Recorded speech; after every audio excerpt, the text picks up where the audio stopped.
social media for beautiful food and inspiration.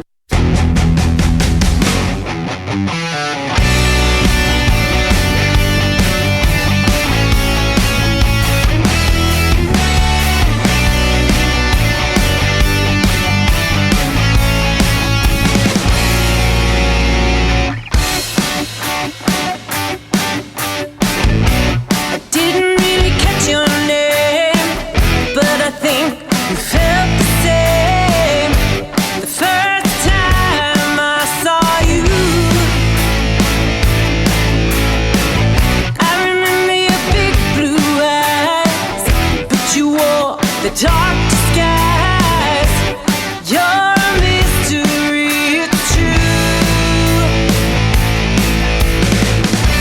You came in like a hit and run last night, but you left the scene of the crime. I never got a chance to say goodbye. Oh, you slid right past my wall. Love, wanted it all. Everything just felt so right. I saw true love in your eyes, but your heart was full of lies. I've never been a fool so fast. You came in like a hit and run last night, but you left.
Scene of the Crime by Gundacker. And we got the man, Dave Gundacker, with us. How you doing, man? Hey, I'm doing great, man. Can you hear me okay? Yep. You hear me okay? Yeah, sound great. Fantastic. Thanks. Well, hey, everybody, this is Local Love. We do this show live every Tuesday, 9 p.m. Pacific to around 11, and then we go into red light. If you're listening on the podcast, please make sure you subscribe to the podcast on the podcatcher you're listening on, and maybe another one. Y'all got two installed on your phone. And check out our Twitch channel at twitch.tv/EchoplexMedia. We are live 7 nights a week on Twitch. You can go there, give us money, fucking hang out, talk shit in the chat, whatever feels good.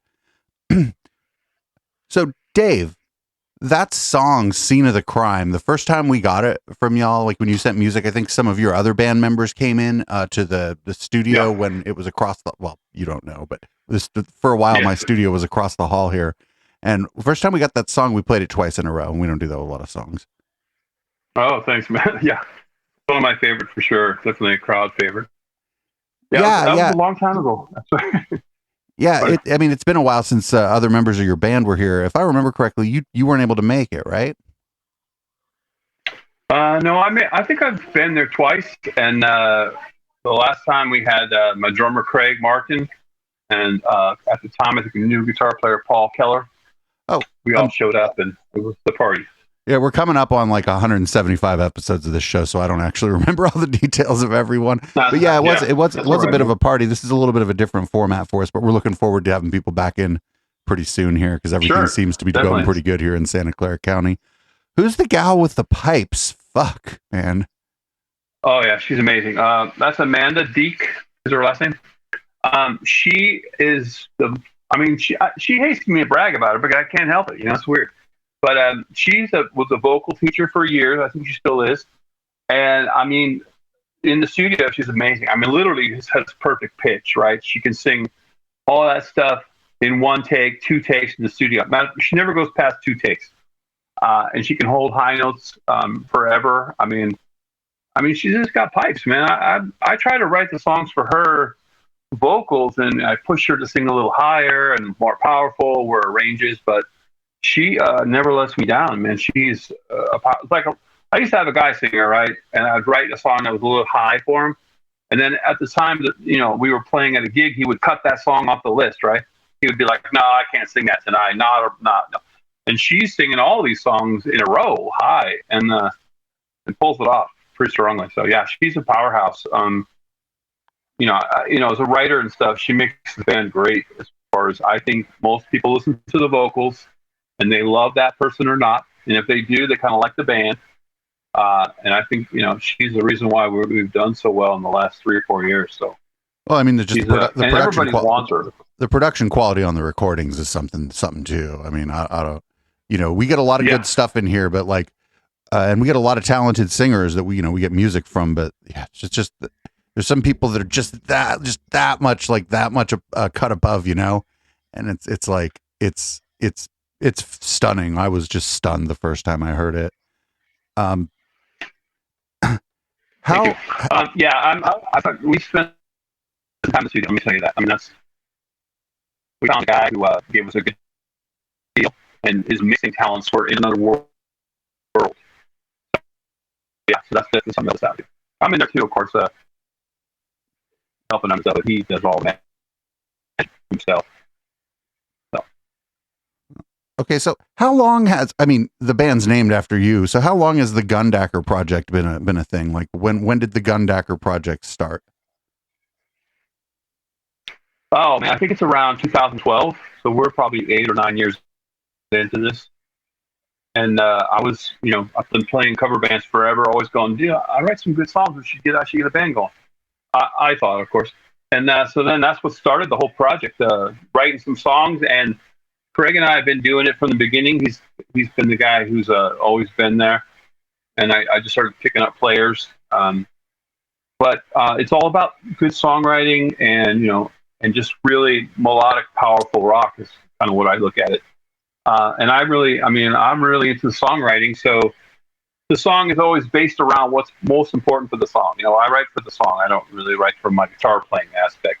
So no, we've been lucky to keep going this long. I mean, we took a year off, right? So the pandemic kind of shut us down. And right when we were shutting down, I just showed the band this song called Shadows in the Dark. And we just learned it. I mean, literally didn't even get it all done. But, we did on that song, we actually everybody sent their iPhone version into one place that got mixed and got put into a video that my friend Dave Hockenberry did for me. So that's how that all worked. Like we were actually done, not practicing. And we said, what? That song was pretty close to being finished. Let's do a version of it, what we call SIP video. What that is. The Shelter in Place video. Pretty good. Yeah. So that's what we called it. And I think it's got a little bit of the Led Zeppelin kind of groove going. Our biggest hit today has been that song called Cleopatra. Live, it's a powerhouse song, man. And it too has a little Zeppelin-y vibe to it. But that song was set up for her to kick butt on, and she delivered hardcore. I mean, at the end of the song, she's singing like a high E, like fully powerful high E. A lot of people sing high, they kind of do a falsetto thing. She's balls to the wall, high E, bam. And I think she did a great job on that song. And of course, I wrote it for her to be like, how you write a song for somebody and you're going, hey, This is a song, you're going to act like you're Cleopatra. You're going to be cocky, and you're going to be powerful, and you're going to be in charge. And that song makes her do that. It's like, okay, you're going to sing this song. You're going to be that person. And I thought that the song came out great. The band was super happy to learn it. And the recording of it is, I think, really good. So that's my most favorite new song that we do. So and we did that before, though. Cleopatra is that a studio recording? It is, yeah. Cool. Yeah.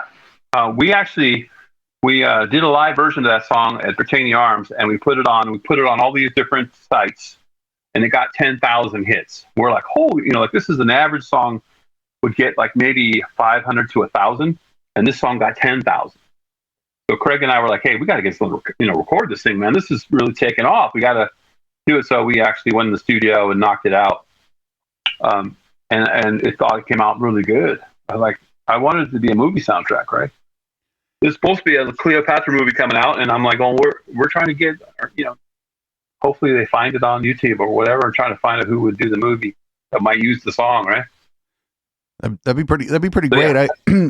A lot of the stuff we get does sound kind of movie soundtracky, and your stuff certainly fits there because it's like epic. It's the sound is full and big, and it sounds like either something's happening or maybe just as the film is ending or whatever that a Gundacker would come in.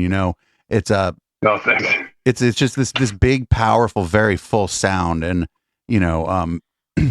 like I spin house music and break beats, and I'm always looking for big, powerful, full sound, but in a completely different format. But I know it when I hear it in a different genre of music, when it's this wall that hits you, and that's well, thanks. That's hard to it's hard to achieve without it sounding like overdriven and kind of messy and muddy. So shout out to whoever's doing your production and mixing too. Yeah, his name's Jerry. He's amazing for sure. To me, as a songwriter, I think about how do I make the song be powerful, but yet come down in the section and kind of come up in a kind of a bridge part and then kind of hit you in the head on the chorus part. And that's kind of what I think about. It's like it kind of self-produces itself, right? I mean, I just got to write the right parts. So there's 3 steps to the journey to that big chorus. That's kind of how I look at it. It's hard to do it over and over, but that's kind of what I think about when I hear Cleopatra. You start off with a kind of a primitive Egyptian kind of vibe, and then it jumps into this huge chorus that takes you to another level, I think. Yeah, it's funny you kind of mentioned that format and the way that like a song will kind of break down and then come right back at you. That's like what a good dance tune does too. So no, it's a popular thing for sure.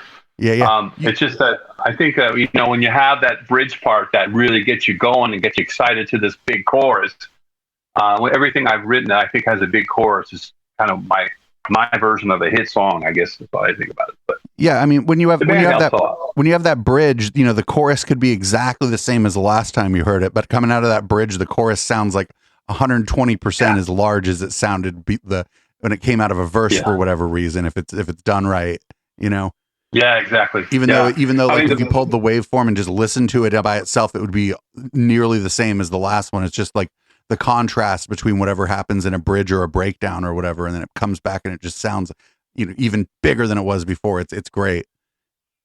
Yeah, I mean, I got to give credit to the band in the sense that I bring in this idea, and it's like a tree starting to grow, right? And when they put all their parts in, and Amanda gets in the vocal, it makes it into a beautiful tree that started off at a tiny little seed, right? So that's how we look at it. But Craig is a great drummer. He has a lot to do with how the feel of the song goes. Like, if he's playing it, he's like, oh, something feels weird to me. Then we kind of isolate what the problem is and we try to fix it. And then Amanda, she kind of takes ownership of the song somewhere about halfway through. She's halfway through learning it, and all of a sudden, bam, it hits her. And all of a sudden, she puts her spin on it, and then all of a sudden, it's huge, powerful. And then, Paul Keller is a great guitar player as well. Very tasty guitar player, and we split the duties of lead playing, and then this wind's just locking down the solo thing. So I'm pretty lucky to have the right kind of people. Like, in my opinion, it's always about, it's not the best player in the world, it's the best player for the band, right?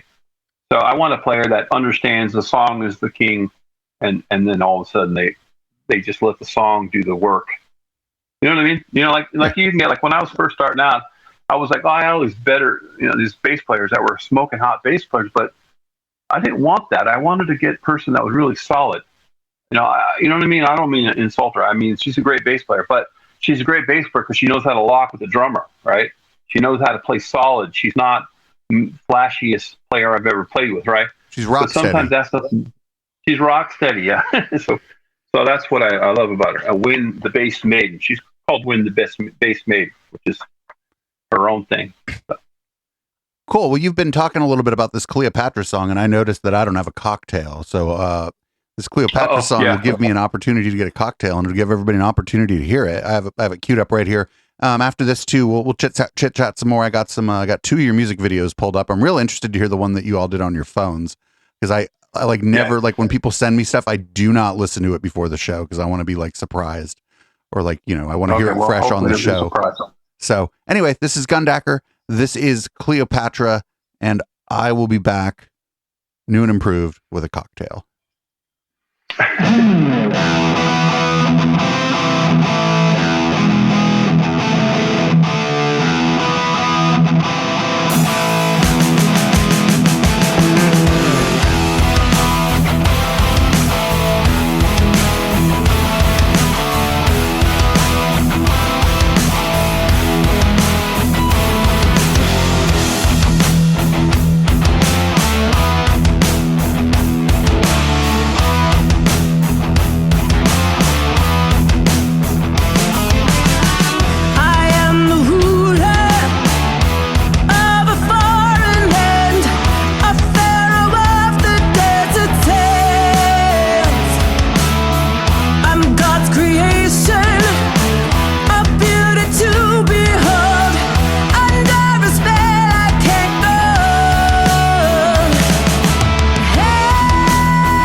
got one thing to say about that.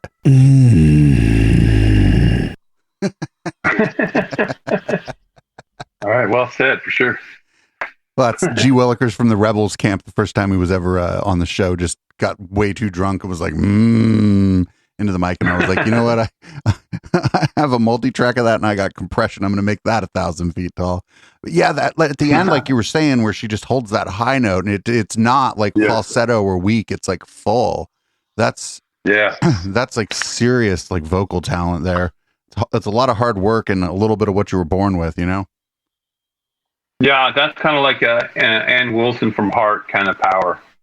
You know, really, really powerful. And it's the perfect climactic ending, actually. I thought it was like, wow, that was kind of all done in the studio. We never planned that or anything. It just happened. And it's like, wow, that's cool. Yeah, I'm pretty proud of that song, actually. Yeah, like you said, you have some good players that work together and are able to adjust things on the fly to make improvements or just make things a little bit better. And you can't really replace that. I mean, the band's called Gundacker because I kind of started the thing about it's all about the writing, but definitely a band vibe in the practicing in the studio, and it's a very cool vibe. We got some good players. One of the things you notice when you take time off is you sit there and text everybody, say, "I love you, man. I love you, man," and you could tell there's some closeness right there with the band itself. So they kind of miss each other a lot.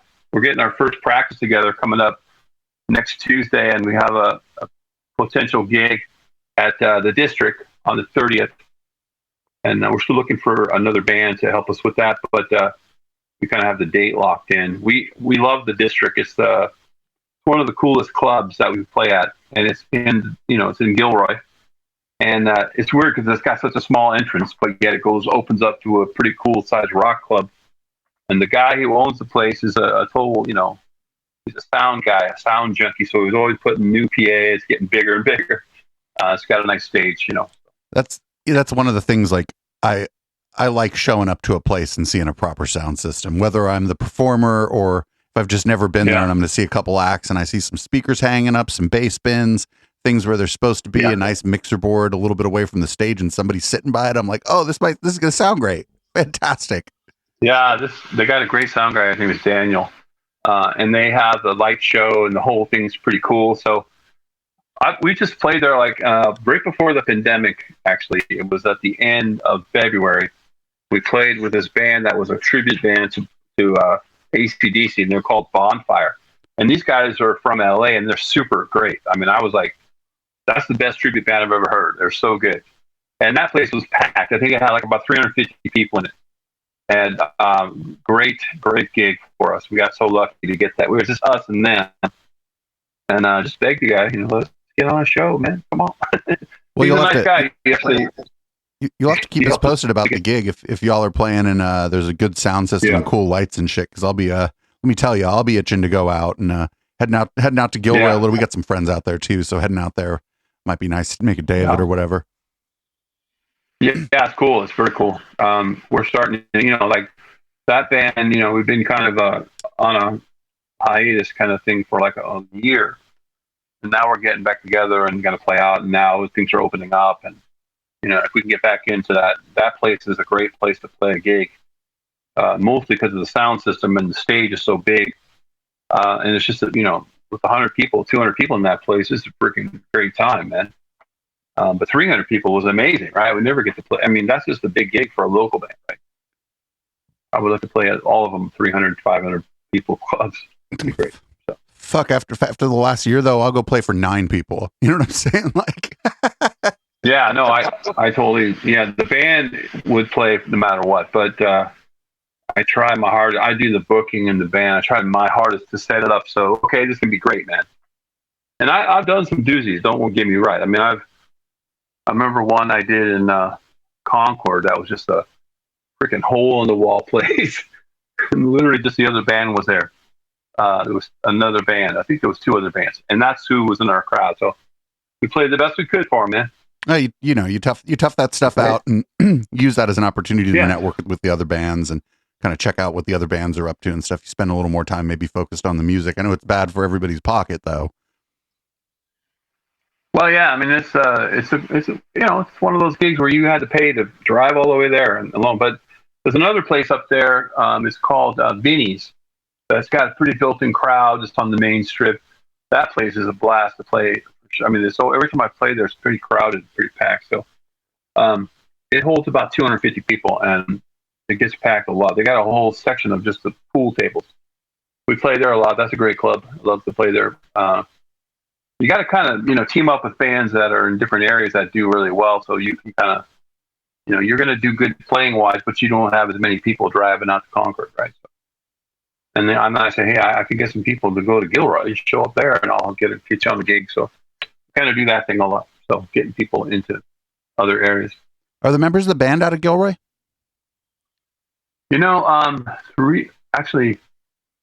Well, Craig and I are out of Gilroy, and Amanda lives around here somewhere. I don't even know where. And so it's kind of the three of us are close. Yeah. Cool. The other two, I think, are in San Jose. But that's not too bad. Actually, Amanda just moved, so I don't really know where she's at. So who knows? So are you a little nervous about your first gig coming up here? You know what, man? I've been doing this a long time. I don't really get nervous for this kind of stuff. I love playing. I'm an entertainer too. I mean, I love to be out there in front of people, showing off my Z talents and playing songs and singing. I mean, I love to sing. I'm starting to get a couple songs. I'm working on a song right now.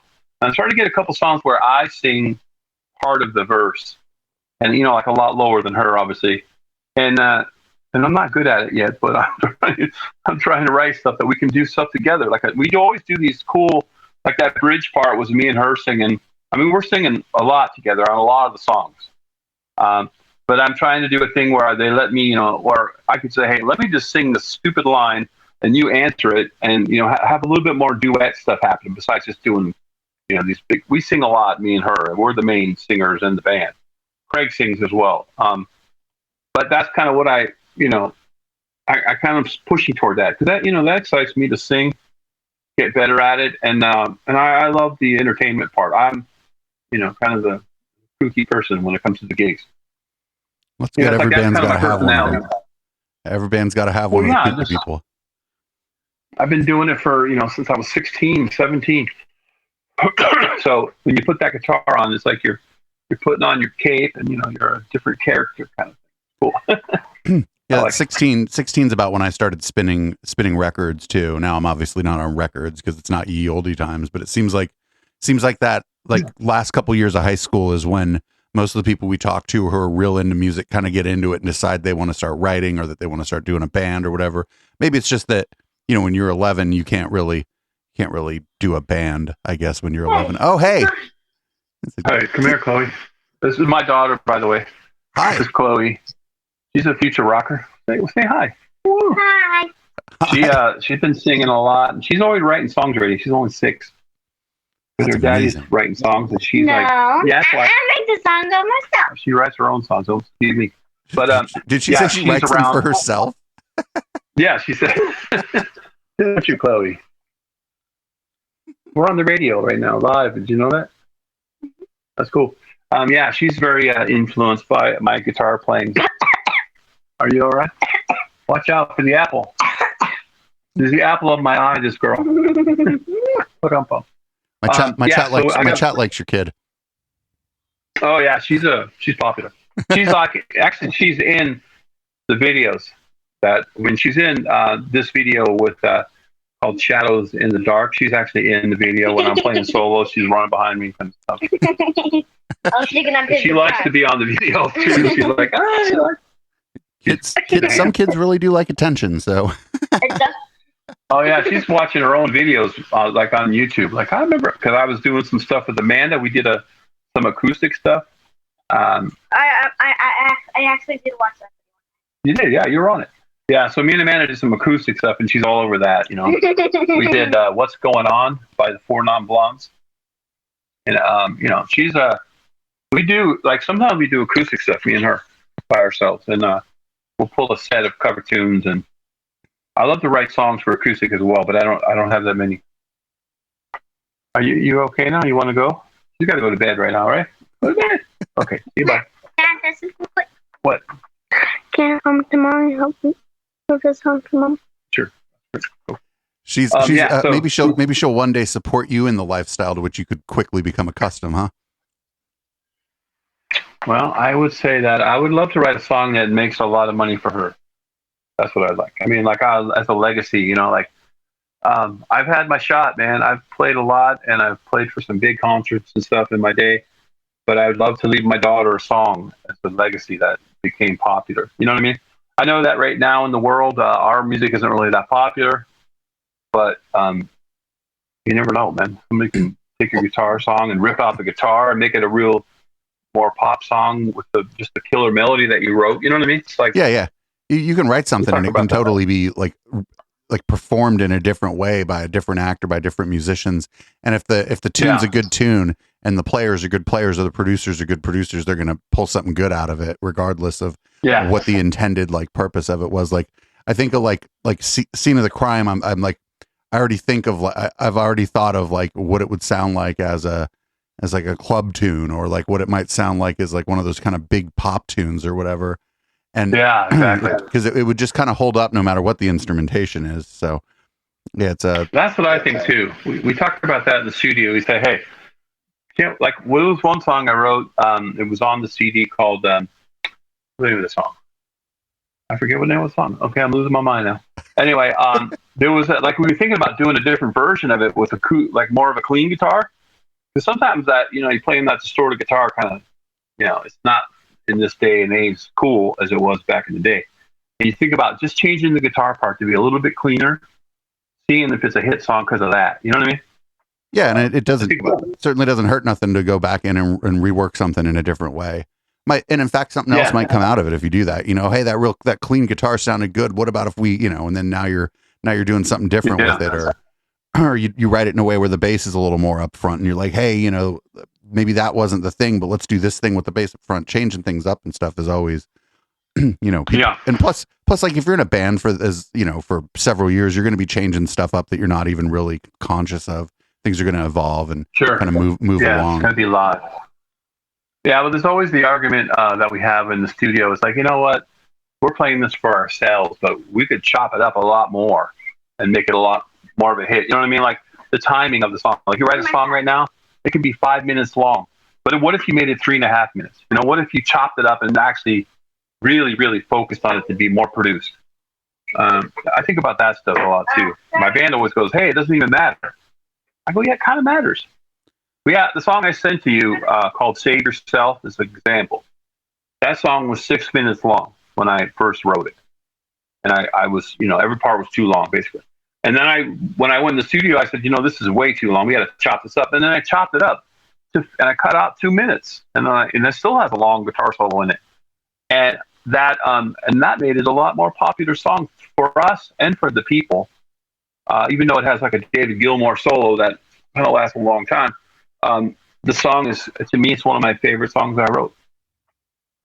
And I wrote that all myself. So this was, it doesn't always happen. I like a lot of the songs I write with, me and Amanda kind of trade off on lyrics and stuff. But sometimes I get one, I just, you know what, I got this myself. I got this. So I write it all. So is this Shadows in the Dark? Is this the one that y'all did on your phones? Yes. Man, I'm dying to hear this. I think we're going to rock this one next. Plus I have a video for it, which is real cool. You'll be able to see the video and hear it. Theoretically, I think I have the technology. Plus, I like the still right here with the. Here, I'll bring it up for everybody to take a look at with all the bats and shit. That's hella cool. Like this is like hella kind of cartoony, like old kind of cartoon haunted house. This is great. So everybody, this is Shadows in the Dark. This is Gundacker, and they recorded all their parts individually on the phone, and then it went back and got tracked. I'm stoked to hear how it sounds. Yeah, hopefully you're impressed. Sure.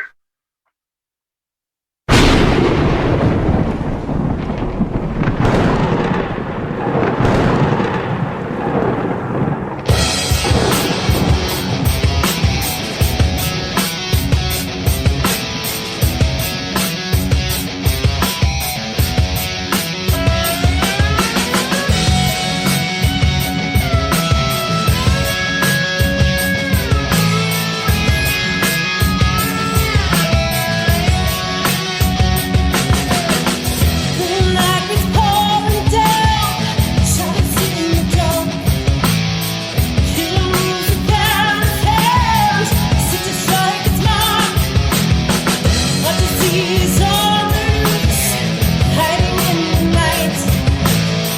He's the type that's in the news, but in the night.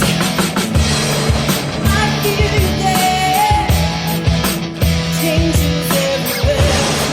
I feel so scared, eagles in the air, shadows in the blood, innocence in the color, changes in the night.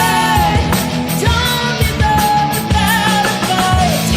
Shadows in the dark, innocence in the night, changes in the heart. Don't give up the fight.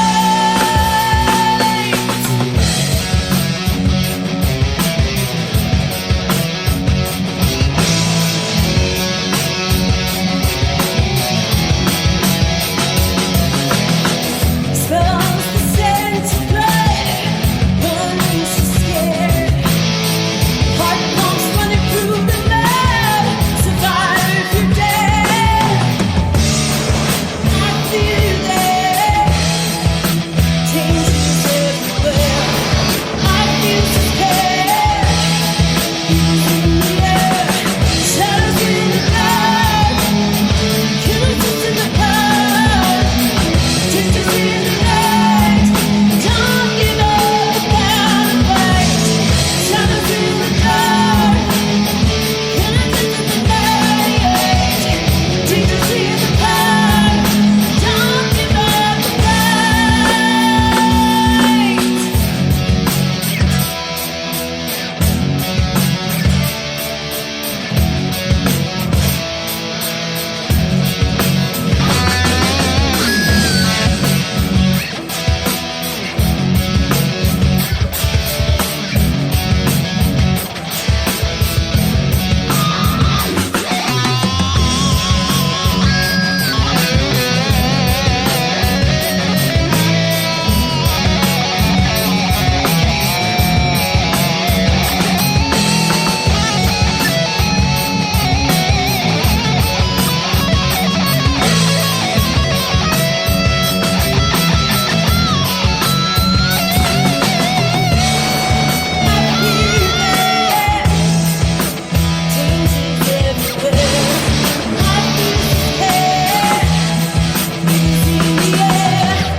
Well, shit. Fucking, I've listened to like demos that people did on a 4-track that didn't sound that good. So shout out to the fucking whoever mixed and fucking engineered that.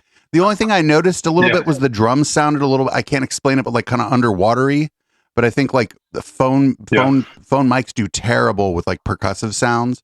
But otherwise, like the bass was clear. There was like bottom end there, which was I was impressed with. For the fucking pipes, though, man. Even just through a fucking cell phone mic, Jesus Christ! And the guitars were nice and crisp, sounded real good. That one's gonna be a banger when y'all do it in the studio. But again, like I said, I've heard old demo tapes of bands from when they were using like a 4 or 6 track tape recorder that didn't sound as good as your multi-tracked cell phone recording. That was great.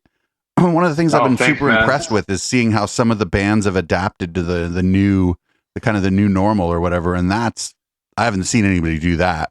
The video is probably all off of cell phones too. Like, good shit. Yeah, it's the way people were getting together when there was no practicing, together. So we had to do something. And my other band, that's a cover band, we're doing the same thing. We're doing a lot of, here's your part, man. Play to either your iPad or something to get a good tone. And we just, no one had the recording studio. So we sent it to somebody that made the video, and he added a lot of cool sound effects. I'm sure you heard that, right? A little thunder and lightning and shit, which is cool. Yeah, so I was pretty stoked about it. And, again, we were out of, commission. So that was the last song I showed everybody, and then we were able to pull it together. So I was pretty happy with the thing. I know that when we get together and play that song live, it's going to be a butt kicker, you know what I'm saying? It was amazing. Did I say butt kicker? Okay. Juan, what's up? What up, man? What's going on? Hello there. Hello, band member. Hello, band That's member. Dave Gundacker, my dude. Dave Gundacker. Dave, what's going on, Dave? How you doing, man? All right, man. This is Juan Maserati in the motherfucking house. Right now, I apologize for the lateness. I was trying to take care of house duties, family matters, and all that. Plus, it's fucking hot right now, and just being in this room is like, sauna. I'm getting the full sauna treatment. But having said that, I did manage to capture some of the music as I was logging on and also listening on Twitch, and your music sounds really fucking good. Actually fantastic for it being alive. Like when Dave just mentioned it was a actual live performance being streamed. I was like, wait a minute. Well, no. What they did was they took and recorded the parts on mobile devices. Oh, okay. So for you listening, like not on Twitch, it's going to sound a little underwater anyway, because we are favoring like for our connection, at least my connection to you, we favor real time versus quality. So like the music isn't going to sound that like all that for your connection. But yeah, just knowing that was recorded on several mobile devices, people were using a click track or whatever they were doing, recording their parts and sending it off. Like I said, man, the only thing that sounded like a little like a cell phone was like the drums, and it was like the cymbals. You could hear it in the cymbals a little bit, but fuck. Yeah, man, that's fucking amazing. Straight up. Yeah, we're looking to record that song for sure. When you go in that studio, it's gonna even. I can imagine it's gonna even be that much fatter. Yeah. Oh, for sure. Yeah, the drums are gonna make that song come alive, and I think that I like the vibe with the whole, slide guitar. I like the vibe of that, and this kind of Zeppelin-y grooving, So I think it came out pretty well. But yeah, I mean, even the vocals, everything, sounds better in the studio for sure. I mean, that lady could sing into a potato, and it would sound great if you could record the recording from a potato like her. She's just got the fucking pipes, dude. Like I just can't even like. It's I'm just blown away. Like every once in a while, like I'll just hear a vocalist, and I don't really listen to vocals except as another instrument in the song. Really, I'm not like trying to like capture any meaning from the words, and maybe that's why when somebody's a really great vocalist, it also gets me, because I'm like listening to the musicality of it, not so much like trying to. I know the words to all the punk rock songs we have because they're punk rock songs. You have to sing along, but the pipes on her, she's like her, Kat Robichaux, and Nihal from Sweet High are just the three female vocalists we've gotten like music from that are just a cut above like everybody else. Yeah, we've had. It's funny because when I talk to her, even when I talk, on stage introducing her, I can't help but brag about her, and she gets pissed at me because she's not that person that likes to hear a lot of compliments. She doesn't really dig it, really. And then she tells me to shut up on stage. It's pretty funny, actually. But I can't help it, man. I think she's amazing. I think, when I was in that mode where I lost my guy singer, and he was a good singer and a great front person, but he just wanted to take over the band. He wanted to be the guy, who wrote. He got really pissed about me writing the words. He hated that. But at that point when that guy left, I'm like, oh shit, I'm not gonna find a guy as good as that guy, right? I was like, and all of a sudden I met her, and she was in like 3 bands, and I'm like, I was like, you need to listen to the songs. It's like I was kind of cocky, going, I'm not a cocky guitar player, but I definitely feel these are good songs for your voice. And she agreed and joined the band, and I was like, oh shit, she's in 3 bands. So then she started getting out of a few bands, and this was her main thing for a while. And I felt super lucky. This thing, like if it wasn't this time, like if you could, go back 15 years, this would be some good shit. That would be all over the radio, I think. Like the That's timing, actually what I like about stuff, it, though, is it's a bit of a throwback to like Hollywood Boulevard, like back in the day. Yeah. There's a little bit of that going on, and there's a little bit of rock opera going on, but it's not like cheesy. Like there's just like so much kind of like there's a bit of nostalgia, but it's like recorded in a very modern way. Like that's like what I like about the music we've gotten from your band, particularly. It's just I'm 44 years old, and so I remember that sound in like the late 80s being like a big thing. And yeah, it just brings me back, but it's also modern and not like, and just not, I guess, not cheesy. Like I guess it's important that if you're going for that you not be cheesy, because there's a way to do that and have it just be cheesy, but it's just the musicianship, the songwriting, just the drummer is like, it's like a drum machine, except it's not a drum machine. It's just the drummer's hella rock steady. Your bassist is just fucking, the whole thing. I'm just like, I'm like super impressed just with everything being tightened together. And I'm actually kind of disappointed in myself that I never went and checked out a Gundacker show when we could all go to shows. And I'm putting that on my list. Yeah, man. Well, thank you. So Dave, with respect with your, with like, the creative process, like how does that generally work? Is it where, like, the songwriting, is it collaborative? Is it more like a single person doing the songwriting? How is that working? Yeah, so I pretty much write the song, and then I leave some room for the band to do some stuff, and they come in and fix their parts and make it completed. And I have to give them credit; they do a great job at that. Because I probably write 80% on up front, right, and then the vocalist makes it. Her drummer really makes it go. Right. They can really guitar.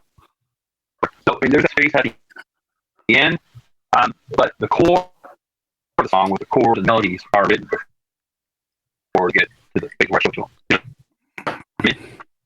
that's kind of what we do. But I'm just like, I don't know. And I work on a song for like a month and a half before I even show them. And I bring it to them. I go, hey, check this out. We think, and they're like, oh yeah. And then all of a sudden, I've already worked with my singer for 2 weeks, and she already knows the song, so she can sing it to him and go, hey, what do you guys think of this? So that's kind of how it starts. That's how it starts for us. But yeah, and that's keeping it real, because it's the like it's like you can almost see you have the ears, the golden ears to bring about a vision that's in your head, and what you have I would imagine you have a standard where like that's like your vocalist, that's a standard, that's a goddamn standard, you know what I'm saying? Like and for someone to be real about it, say, you know what, hey, this is what I want, that's whatever that's in my head, I want that standard. And you can't help but respect that position. And I think much too often people don't ignore what they call their intuition to get what exactly they want out to come in from their heart, their mind, soul, and all that. But to be able to do that and do it successfully is pretty cool, man. Cheers up to that. Thanks, man. Thanks for saying that. But what happens is it's difficult to take the hat off of the guitar player and take it off so that you can listen to the bass player, you can listen to the vocals, and care equally about that as the guitar part. Like I'm a guitar player, and I basically have to take my hat off at the end of the mix and go, okay, how do I make the song better as a producer? I try to become a producer. I'm not great at it, but I have an ear, and I understand the ability to build the song. I understand that. And I take my hat off and I go, okay, now I'm just listening to the song for the song's sake. And I'm not the guitar player, just the guy who listens to the song. And I try to produce it in my head. And I have another guy, engineer, helping me do the same thing, which, he's not thinking anything about what I'm thinking about, and that's kind of what I think about. As you do, we have a couple CDs out under our belt, and basically that's what I think about now. When I write a song, I've got to be inspired by the catchiness of it. What do you do? And the catchiness of the song, and then I try to build the song to be something cooler. You know what I mean? That's what I think about when I'm writing something. And then if I'm spending a month and a half on pre-production, I'm going over. I'm like, if you don't love it, I don't want to keep it. Right? That's how I think about it. Like a guitar solo. If I don't love this freaking thing when I get out of here, I'm going to be going, fuck, I messed that up. I should have done better. So that's kind of what I think about in the whole song. It's like, you know what? What can I do to make it cooler? So that's just one man's opinion, but that's what I think about. How do I produce this song? I like what you said. That part where you said that you strive to step outside of your natural ability as a guitar player, but you step outside of that to get that additional perspective. You reach for the perspective that you imagine other people are hearing. So my next question to you is like, do you often go to maybe studio heads or maybe people in your band to get that perspective? Is it often like, well, is there a conversation happening? Like, say, hey, you know what? Hey, man, this is what I'm hearing. But what about you? What are you hearing? How does that go? Well, that's a good question. Well, I would say that my drummer has a lot to do with the arrangement. Sometimes, I mean, I give him credit for that. What's your drummer's name? He has a gut vibe. His name's Craig. Okay. Craig Martin. He's a really experienced drummer. He's also not a drummer in the sense. I mean, he's got the ear, right? He could play guitar, bass, or whatever, and he's got an ear, so he can hear. Like, he can sometimes say, "Hey, that chord sounds wrong," and it'll be wrong. I'm like, "How do you know that? You're a drummer." So he's not the typical drummer who just plays drums, right? He's a lot of experience. He sings. I guess he's learning bass guitar too, but I go to him first with the idea. So here's the song I got. What do you think about this? And he starts playing to it. And sometimes he might change the whole feel of it by playing some other beat that I wouldn't even think about, right? And then on that side, he works with me pretty closely. And then the singer, like I was telling Dave, she takes over the song and makes it hers. And like I can only give her like you can tell for me to sing this note, but when they feel it, it's a totally different thing, right?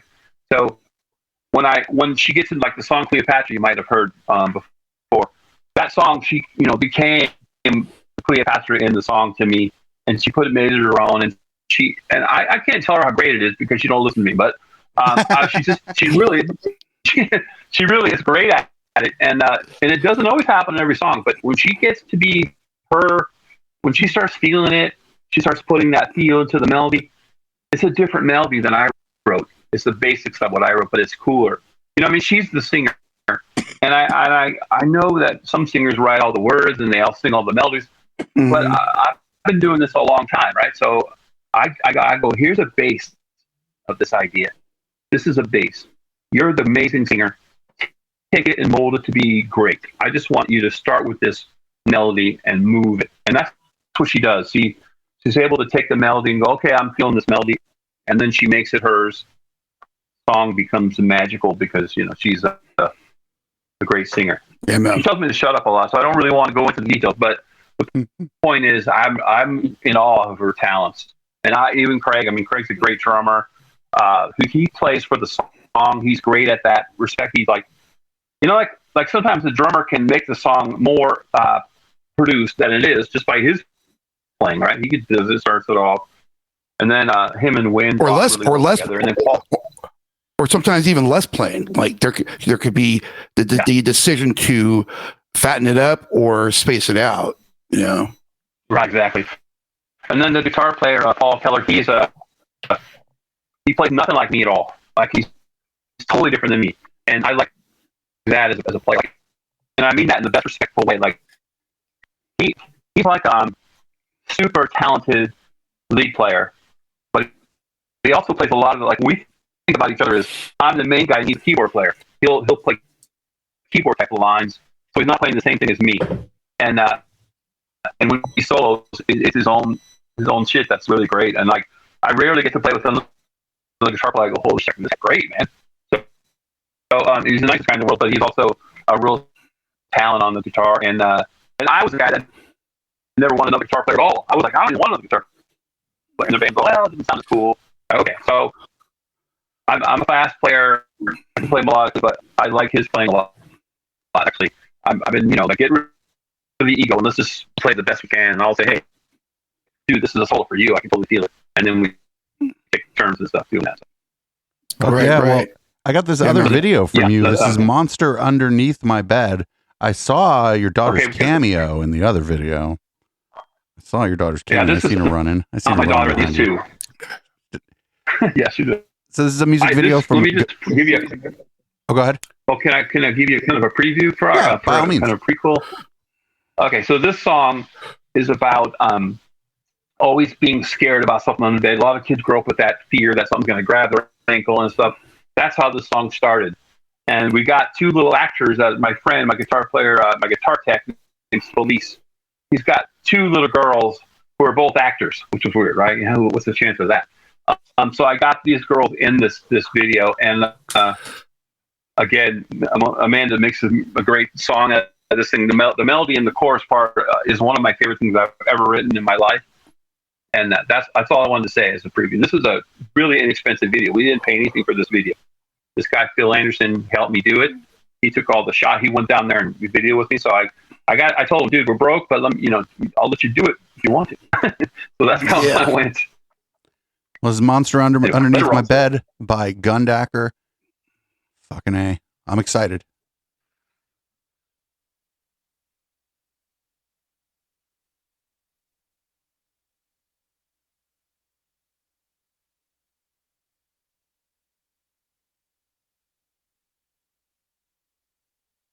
Daddy, Yes, honey? I'm scared of the dark. Don't be afraid, sweetie. We're just in the other room. Okay.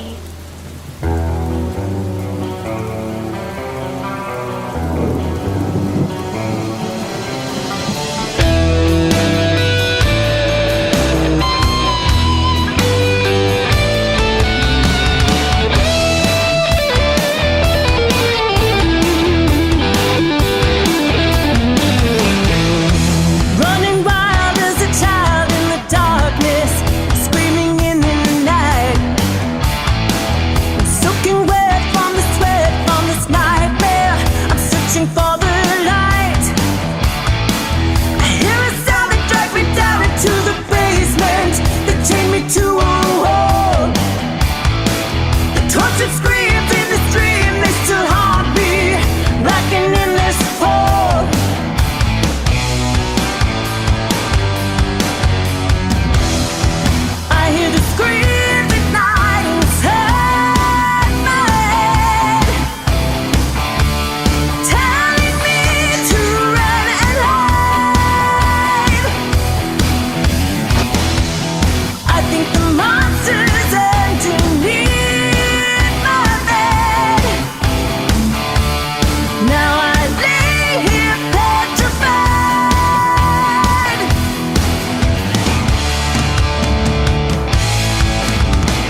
That was pretty cool.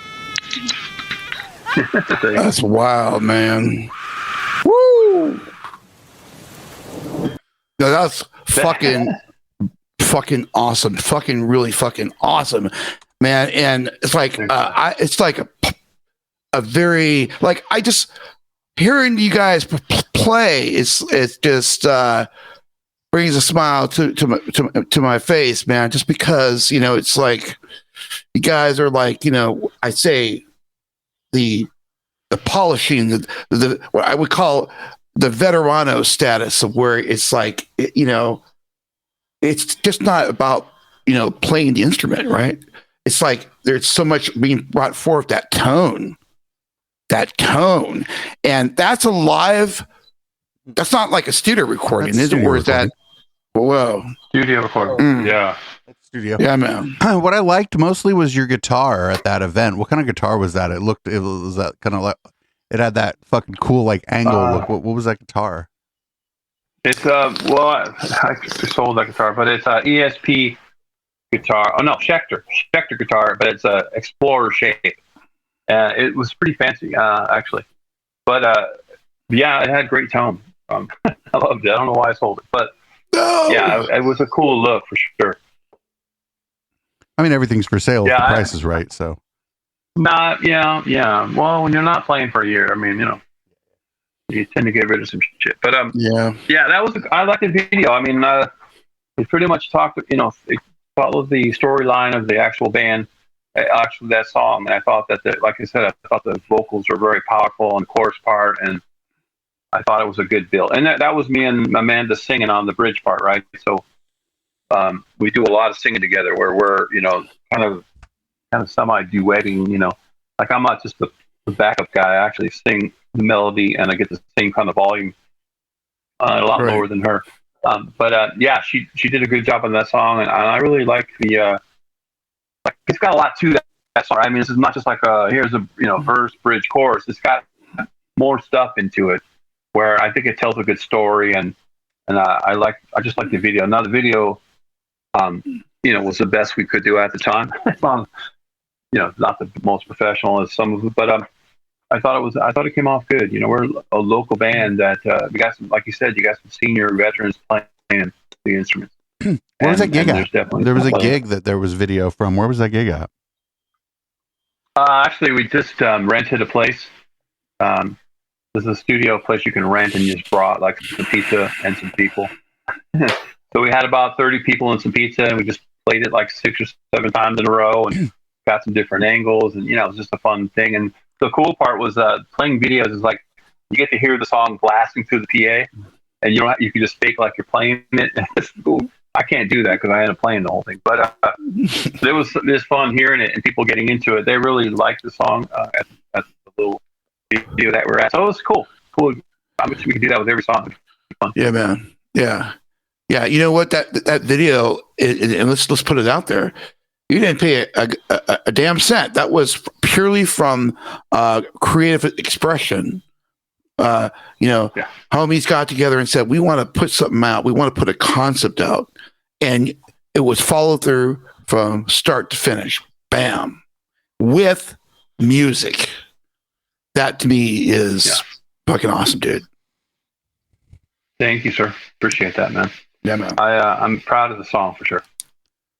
The video, maybe, but the song, I love the song for sure. But let me ask you, like the little girl actor. Yeah. But let me ask you something, man. Like, if I was to get real, like, it seems to me that if I say when this thing boils over with the whole pandemic thing, right, and we all get out there and catch a show, that if I was to catch a show, I'm pretty sure it would mirror about 100% of the sound, because rock musicians of your caliber, will see to it that what you hear on the record is what you're gonna hear. Depends on the PA, my friend. Depends on the PA. Well, yeah, there's factors. There's factors. Front of house engineers and all that stuff. I think you're right. I think you're right that in the respect, like it's partially the PA, but at the same time, the band sounds like the band right there in that song. We played exactly note for note. We got. I mean, our players get some great tones. The vocalist obviously cut really well. because she's so powerful, and the drummer's rock solid, thick, fat drum sound, So I think we do sound like that myself. I don't think, we're not a band that, the studio makes us sound amazing. I think we sound amazing first. Studio just helps us. That's my vibe. Because I've been a tone junkie forever, right? I'm a guitar player with an addiction for tone, and addiction for guitar playing, obviously. But I'm really into the tone. In fact, in my other band, they call me the tone doctor because I get some pretty good tone. Tone doctor. The tone doctor. Hell yeah. I get like Tone doctor. It's godlike tone, right? I'm not religious, but I would say it's godlike tone. Sounds like tone. Well, hey, Dave, not kicking you off or anything, but I am going to cut the interview part out here. Thanks everybody for joining us for this interview with Dave Gundacker of Gundacker. Where's the best place for people to go find your band? Well, if you go to Facebook, if you go to facebook.com/Gundacker Project, you'll find our Facebook page. This has a lot of videos, a lot of cool stuff. But the cooler place to find us is called Reverb Nation. And Reverb Nation must have about 10 songs on it that's been around since the band started. And that is the same thing. ReverbNation.com/Gundacker Project. We were called Gundacker Project when we first came out. For the first, because I didn't know it was going to last or not, right? It's like, let's call it a project. And then all of a sudden, after the singer left, it's like, you know what? Let's change it to Gundacker, make it a little bit easier. Some people say it's a cool last name. I don't know, but that thing's been around for a long time. And like I was telling Dave, it's almost band's been around for 9 years. Still doing it. A lot of passion around writing songs and playing live. And I think it's with her singing puts us a cut above a lot of the local situations. I think, not being cocky, but just truthful, right? Yeah. So I really appreciate you guys letting me get on here. That's really cool. For sure. I wish I would have brought some band guys. Kind of caught me at a short notice, but no yeah, worries. It's been awesome, man. I love talking about this stuff, Yeah, for sure. And we'll have you back in the studio, and by that I mean a spare room at my apartment sometime. I remember we had a bit of a smoke-a-thon when y'all were on. That was good. That would be interesting, Dave. Last time, man. Yeah, that would be interesting, Dave. If we all three sat down in your living room one day. All right, everybody. If you're listening on the podcast version of this, please check us out at twitch.tv/Echoplex Media. Follow us there. We're not going anywhere, live listeners. We'll be right back. We're going to play Penny for the Wishing Well by Gundacker. This is just epic rock and roll. Dave, you're welcome to stay. Dave, if you have things to do, we ain't going to be mad if you got to split. Thanks again for joining us for the interview, and we'll be back with the rest of Local Love.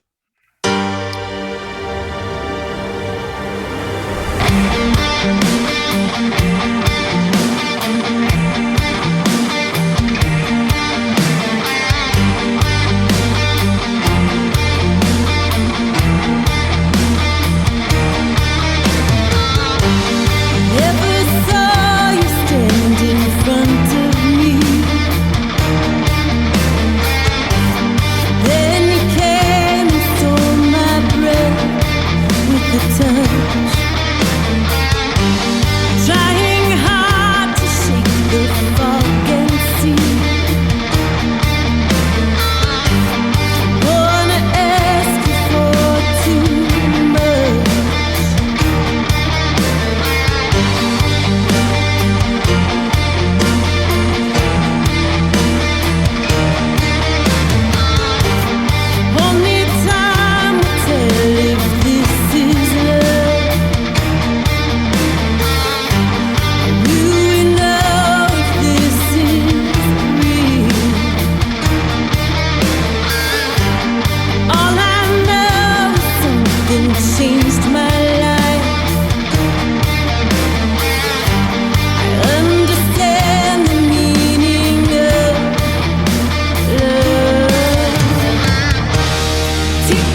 seeing promises of what could be.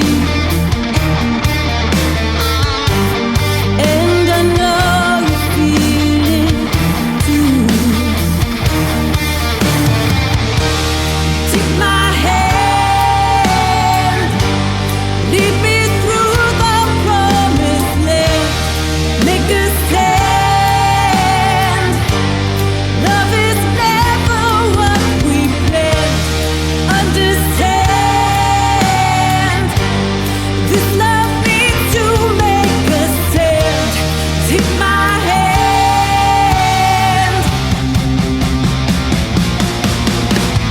And I found you.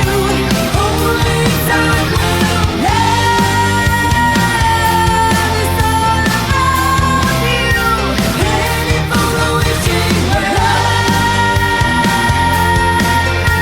Found you. Only time will love is all around you. Heading for the wishing well.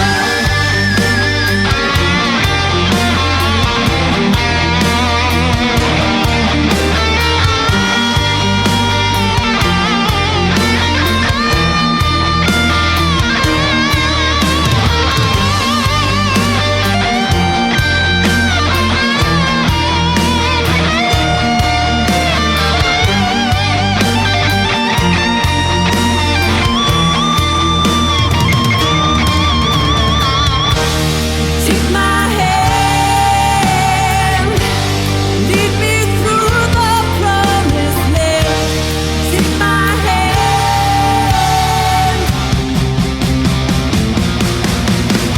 And I found you. Only time will love is all around you. Heading for the wishing well. Found you. Only time will love is all around you. Heading for the wishing well.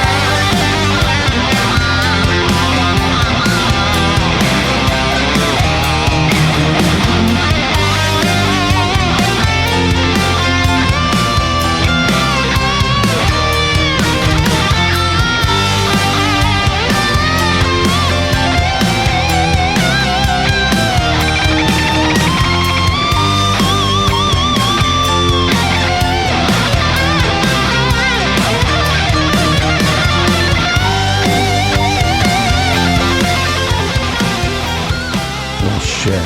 That shit's fucking like epic. Dave Gundacker, thank you for joining us. That was fucking cool. Thanks for rolling with it at the beginning when I thought you weren't here when your band came to the studio too, man. Because I was like, wait a minute. Yeah, man. Thanks so much, guys. Appreciate it. I love that song right there too. I don't know what That last joint was dude. That last joint was fire. Fire. Thank you, sir. There's some hot playing there. So yeah, that's awesome, man. Thanks for playing that. Oh yeah, of course. I mean, like when we have like an artist on, if we have enough of their music, we just play all of their music. There was a song you'd mentioned that you sent to me, and I checked my email, and I think you accidentally sent me the same tune twice. So, but whatever song you were talking about, I don't have that in my library. So please do send that to me when you get a chance. I forget what it was. It was another track you were talking about because I fucking love this stuff. It's not like the usual music. That's my favorite thing about doing Local Love. Actually, is like. Yeah, my shit is like disco and house music and like break beats, right? But now, like if I'm just chilling, listening to music, I pop on the 24-hour stream from our server and I'm listening to Gundacker, Rebels Camp, Sweet High, fucking Kenny Thomas and the Southern Baptists, you know, Lex the Lexicon Artist, all this, just this different stuff that like I wouldn't be listening to otherwise. And so that's the best thing about doing this show is now I have, what is that? I have taste in music. I don't just listen to house music now. I know that band, Sweet High. They used to practice right next to us at the practice place. Oh, they're fantastic. Yeah. And they've been like real supportive of this project that we're doing here too. Not just this, but like other nights, like people we've met through Sweet High come and hang out like during our streams and stuff. I love the singer girl. She's great, man. High energy, totally. I love that. that whole All right, band. guys, I gotta, like I'm like, yeah, it's kind of sad in a way that there's all this talent is in like a weird market like San Jose, because there's just not like the scene, I guess, around local music to really support some of the like talented artists like that we run into here. You know, if that person was in New Orleans or San Francisco or New York City or whatever, it might be a different story, you know? Yeah, I have to say, I mean, it's hard to get people to go out, and, you know, they get older, 40, you know, it's like no one wants to go out. So, yeah, it's harder. That's why I was telling you at the beginning when we played this show, the District, and it was 300 people, and they were all there for our tribute band. We were just lucky enough to get on that bill.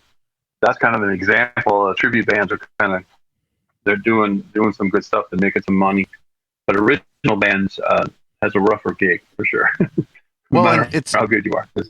I don't know what Gilroy's like, but it sounds like in Gilroy the venues are a little bit bigger, right? Because like that's the only one. The District, actually. There's not a lot of other places to play. Okay. The places right now, you know, the District's a hot place because it's like I said, it's got brand new PA all the time, and it's just a great room that has a great stage, and it's just, you know, holds about 300 people, and if you get some people in there, it's fun. You know, there's other places that people play, you know, like the Quarter Note is popular for rock bands. And there's another place called the Pertany Arms. That's South Side, right? Like South San Jose? Yeah, it's more in San Jose. Yeah, those are places that we play a lot. But, you know, we'd like to get on some kind of outdoor thing that's, you know, like a festival or something that, you know, maybe, I don't know, 4,000 or 5,000 people. That'd be a really blast for us. The only time I play for numbers of people that exceed 1,000 is San Jose Bike Party. Like that's the only time. So I'm just saying that the only time in the last 10 years that I've been able to play for more than 999 people ever has been San Jose Bike Party. Juan, you were at that one year at July where there was like 9,000 or 10,000 fucking people at Bike Party, and it was a madhouse. It was like largest crowd. Back in the day when I was younger and I was DJing all the time, I'd play like arena parties for, you know, illegal warehouse arena, but it was an arena, and there'd be like 5,000 people in a room. But yeah, it's harder and harder now to just, you know, play for to find a big crowd. And San Jose doesn't help either. The city here just does everything they can to shit on anything loud. It's horrible. Yeah, for sure. I once played in my life when I was young, like 23 or something. I opened for Jefferson Starship at a 10,000 arena in Alaska, because I grew up in Alaska.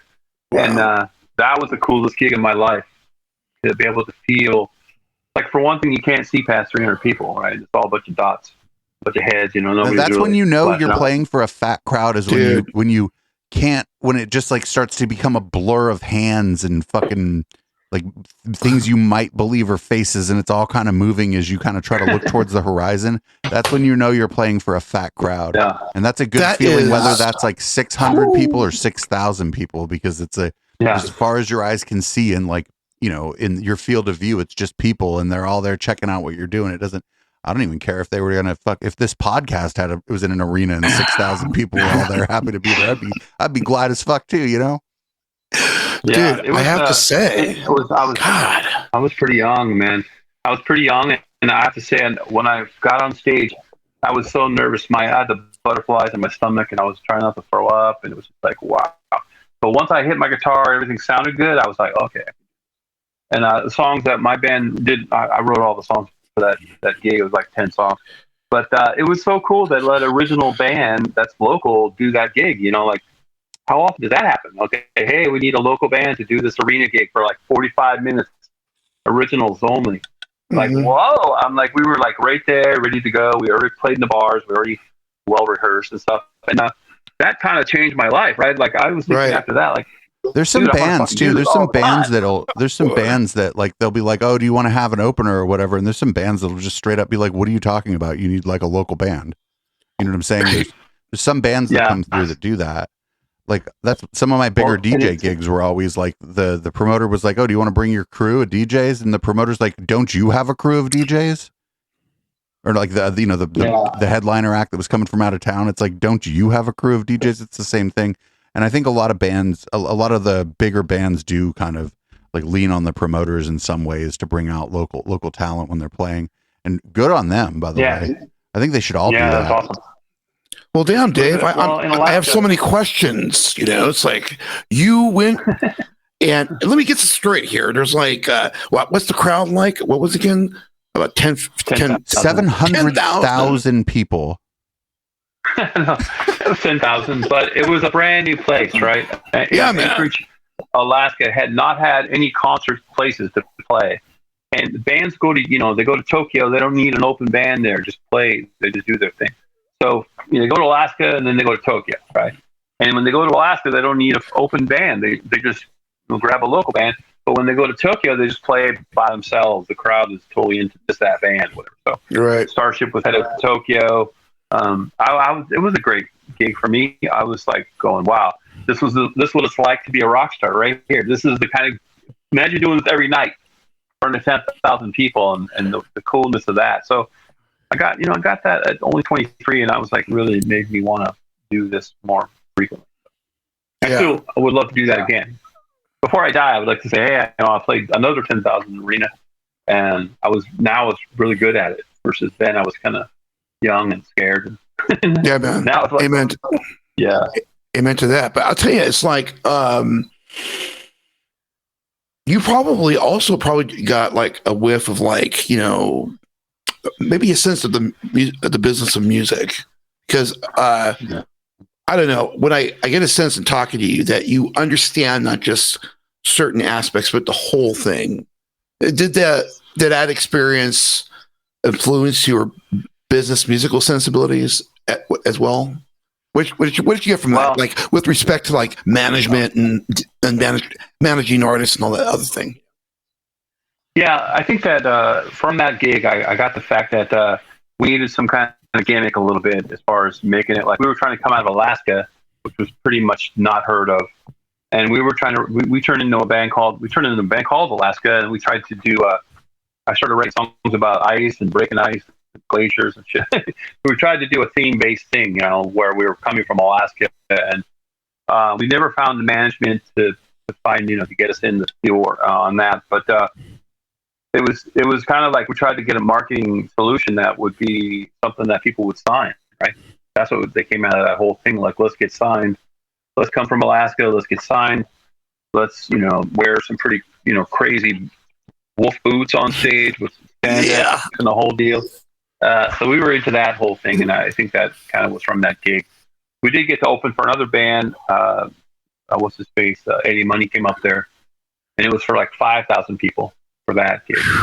And it was Danny Spanos, if you remember him. Hot Cherie guy. Yes. And us first, then them. Damn. And then there was 3 times I played that place, and the first one was 10,000. It went down to 5,000 the next 2. One was a local thing where all the local bands played, but freaking loved it, man. It was great. We got limos for the whole thing. We tried to be rock stars, But yeah, it was pretty fun. Yeah, man. Anyway, this has been great. I got to crash though, so thanks so much for getting a hold of me and letting me do this. Next time I'll get more band guys involved, and we'll have more fun. Well, next time you'll be in this room, which is either a good thing or a bad thing. Sure. Yeah, I'll bring my goggles next time because that's what you need there. But no, it's cool, man.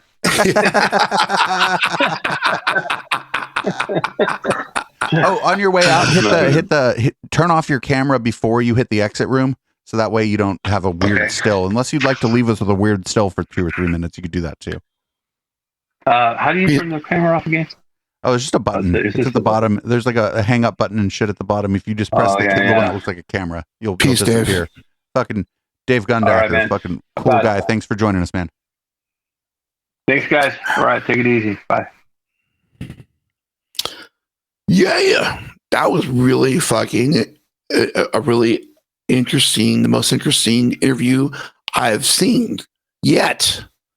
It's like right in our backyard, man. We have people that have done some tremendous gigs and shit, it's iconic even. Well, I didn't know he was from Alaska until he just told us. In Alaska, yeah. Let's move to Alaska. Do they have fiber internet anywhere there? I hope so. I hope they got something going on over there. No, I'm pretty sure their infrastructure is like, fibered out now. But no, it's just really cool that, I think what I would have gotten from it, I would have said to myself, you know what?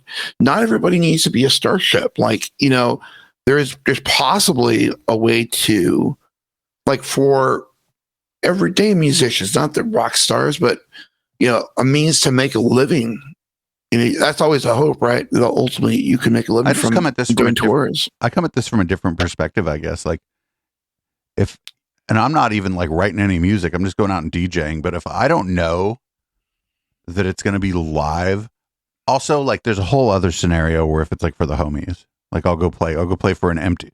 If Rebels Camp and David Buhow could go, like, just pick everything up right now, stop what we're doing, and go play at the Boom Room at the back bar for nobody, I go do that with y'all too, because it'd be fun. We get drunk, everybody have to take tomorrow off work. It'd be fantastic. Hell yeah! But like, if like somebody reaches out to me who I don't really know, and I just find out there's not going to be at least 1,000 people there, I just like don't want to do it. Like I like look at it like completely differently. I don't know. Right. What's your angle as a DJ, like an artist in that regards? Like, what do you have to protect or watch out for? Like, when doing I just don't want to play for nobody. Like, it's cool. Like, if they were like, oh, we're going to try a DJ night at the Caravan and some of the locals are coming out, I'd go out for that the first week, right? Absolutely. They're like, we're going to try some house music or whatever, or breaks. Here, we're going to see if we can have a little fun and get everybody dancing. I go out for that. Right. But if I went out twice and like nobody was there, I wouldn't go out 3 times, It's not that it's not that I'm mad at the Caravan or the other DJs or whatever. It's just that like I don't have the pull myself, but if there's an event that there's going to be a bunch of people at, I'm going to fucking destroy the dance floor at that event. Like, if people are there to dance. And I've just been around long enough. I've never been a big pull or a big promoter. So now I just want to play at things where a lot of people are. Yeah, man. Silicon Valley Pride I'll play at too, but only if I can get the after party spot at Splash, because that's where the real party is that upstairs after party at Splash. Well, I will definitely check your performance out when it finally drops. July Bike Party. I'm playing at July Bike Party. All you got to do is come over here and get in the back of the Media One vehicle with me. You don't got to do nothing. Jared Monster will take care of all the photo ops. We'll be doing good. Yes. Anyway, so we had fucking Ashes Fallen on last week, and we watched this dope ass fucking video. Did you see this video? I may have seen partially when I was joining. This is Ashes Fallen Vampira, the Ballad of Mila. This video is fucking rad. The reason this video is fucking rad is that Michelle Perry learned how to use like Premiere or whatever she's using to make this video. What? This is Ashes Fallen, the Ballad of Mila. Or the Vampira, the Ballad of Mila.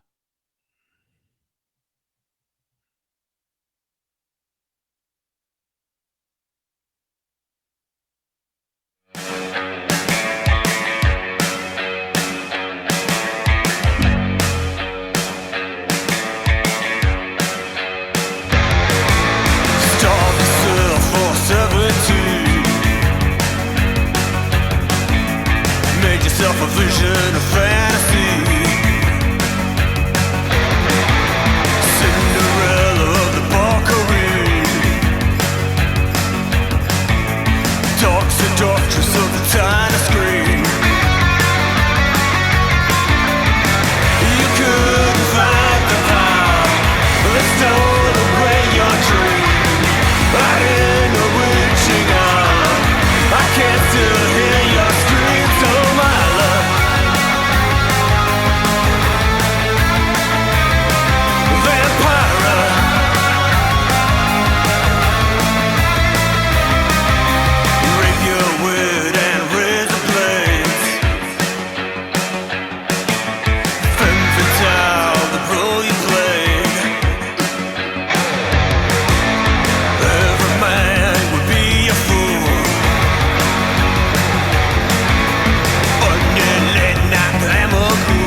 That's the shit, isn't it?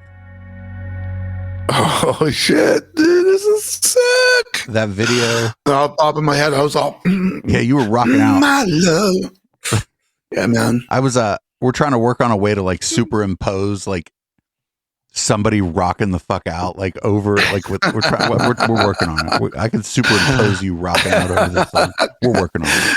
Some 60s, psychedelic shit with me doing that. Oh wait, I could make it look bad. That's right. Yeah, I was trying to think about how to make that look good, but what if I make it look especially bad? That's good too, right? It's like your hair is disappearing half the time and shit because the chroma key's all fucked up. Yeah. Oh, but that was amazing. Like Michelle learned how to use video editing software to make that video, and she said I did it in 2 weeks. She was on last week. She's like, I did that in 2 weeks. I'm like, oh my god. No, she that was mind blowing because she took full command of Premiere, and in addition to that, she took I guess what would be considered beyond copyright footage. Oh, yo, that shit's hella old, and that lady lost all her lawsuits. She can't copyright nobody. And yet, it's like she constructed a full theme to this song, and that was that's pretty fucking real, man. If we put up this whole episode on YouTube, you know who's going to get the copyright strike? Me. We're playing James Perry and fucking Michelle Perry's song, and they're like our friends, and there's nothing we can do about it because they're distributing it on CD Baby. Like, I'm not even kidding. There's just nothing you can do about it. Patty K tried to write them. They still hit us up. Patty K like emailed them and was like, stop doing this. And they just still do it on the Ruffies songs, like on YouTube. They just hit us. Like they can't, the artist can't even like hit them up and tell them to stop doing it. Like they just don't pay it, like CD Baby. But they're going to get us on that song. They're fucking, we can never monetize our YouTube channel because of the music we play. I mean, I don't mind, whatever, fuck it. Like what kind of fucking, like, I make money on Google AdSense on our website, and it would just dump in like an extra 9 cents to that every month or whatever, because none of our shit's monetized. Right.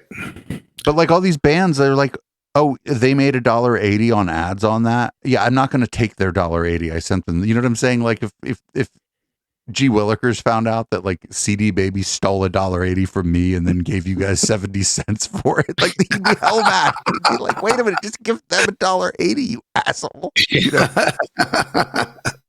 Yep, he would. Right? Like y'all have given us permission after permission on permission. You're one of the co-hosts of the show. You're the keyboardist in Rebels Camp. These fucking CD Baby. I put this shit up and there's a Rebels Camp song. They're like, we have a copyright claim on this. No, I'm like, no, you don't. It's unfortunate. I have the most permission to play Rebels Camp. Right. But it's like we can't, it's like unavailable customer service. We can't speak directly to the algorithm and tell it to go fuck off. We can't do that. It's like the algorithm doesn't understand. You know what Walter did? Have that. What? When Walter found out about this, he's like, make NVS streamable again. And he just unchecked all the fucking monetized boxes on all the thing, went back through and just like now, like, it doesn't matter who takes this stuff. They can't monetize. Like they can monetize it. CD Baby isn't doing it. He just turned all that off. He's like, make NVS streamable again. Yeah, that might be. But like the artist shouldn't have to do that. I should be like, CD Baby should file the little dispute, right? And I should be like, hey, I challenge this dispute. I have permission for these songs from this artist. They emailed me on this date. And then it should be on CD Baby to like email fucking Rebels Camp and be like, hey, does Echoplex Media have permission to use your music? You're like, hell yeah. And then they leave me alone. Like, that's it. That's how this, you know what I'm saying? Like, it should be their job to like, it should be their job. No, I agree.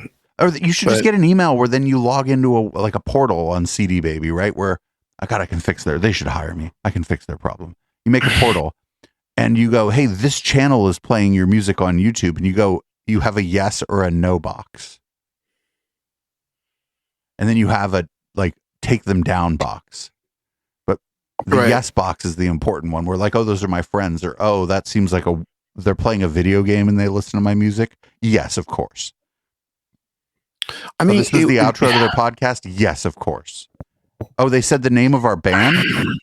Oh yeah, of course. You know what I'm saying? Like, so maybe it's just an issue of like IP control. It's just stupid, dumb right now because you can't It's can't only do CD a Baby doing whitelist. it. It's only CD Baby doing this. Okay. Oh, I would assume there'd be a when we got whitelist or something. When we got a thing from Cat Robo Show, she's on like an independent label. I just emailed them. I'm not even kidding. They said, "Okay, let me check with Cat," and then they checked with Cat and emailed me back like an hour later. They're like, "Yeah, Cat says it's okay that you use our music. I'm sorry, we copyrighted you on." And that was it. Never fucking no more Cat Robo Show copyright ever. Done deal. Done deal. Because she's on a little label. I just took care of it. They're like, "Yeah, Cat said fine." You know, it was like,